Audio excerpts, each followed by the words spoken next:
தைப்பூச திருநாளன்று மறுக்காம இந்த ஒரு விஷயத்த நீங்க வேண்டுனா முருகர் கொடுத்தே ஆகணும், வேற வழியே கிடையாது அப்படின்னு எந்த ஒரு விஷயத்துக்கு இந்த தைப்பூச திருநாள் தீர்வாக அமையும்? எல்லா விஷயத்துக்குமே தீர்வாக அமையும்.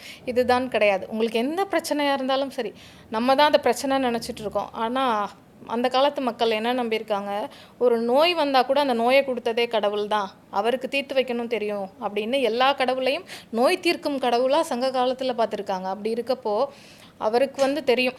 நம்ம அதனால எந்த விஷயமா இருந்தாலும் சரி, உங்களோட திருமணம், கல்வி, வேலைவாய்ப்பு, இல்லை சீக்கிரமாக கல்யாணம் நடக்கணும், இல்லை இந்த தம்பதிகளுக்குள்ளே சொன்ன மாதிரி தம்பதிகளுக்குள்ளே கருத்து வேறுபாடு இருக்குது, நாங்கள் சேரணும், சீக்கிரமாக சேர்ந்துடணும், இதெல்லாம் சரியாகணும். நீங்கள் என்ன வேண்டுதல் வச்சாலும் சரி, நீங்கள் ஒன்று தான் பண்ணணும். முருகா முருகா அப்படின்னு அவரை கெட்டியாக பிடிச்சிக்கிட்டு நம்பிக்கையோடு பண்ணணும். அதை அவர் கட்டாயம் நிறைவேற்றி கொடுப்பார்.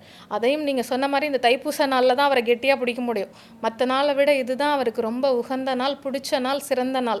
அதனால் இதில் பிடிச்சிக்கிட்டீங்க அப்படின்னா அவர் கட்டாயம் நீங்கள் என்ன நினச்சி வேண்டுதல் பண்ணுறீங்களோ அதை அப்படியே கொடுத்துருவார் உங்களுக்கு. ரொம்ப மகிழ்ச்சி. தைப்பூச திருநாளன்று வேண்டுதல் விரதம் இருந்து நிறைய அருளை பெற்ற நிறைய நபர்களை நீங்கள் சந்திச்சிருப்பீங்க.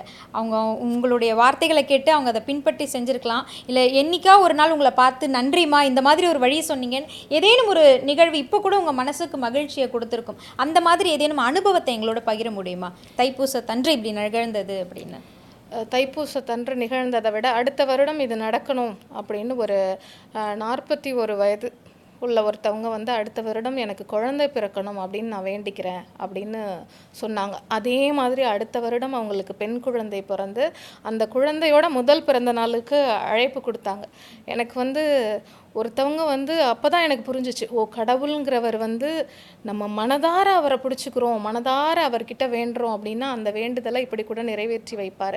அவர் நேரில் வரணும்னு அவசியம் இல்லை, யார் மூலமாவது நிகழ்த்தி காட்டுவார் அவரோட அற்புதத்தை அப்படிங்கிறது எனக்கு அன்னைக்கு புரிஞ்சிச்சு.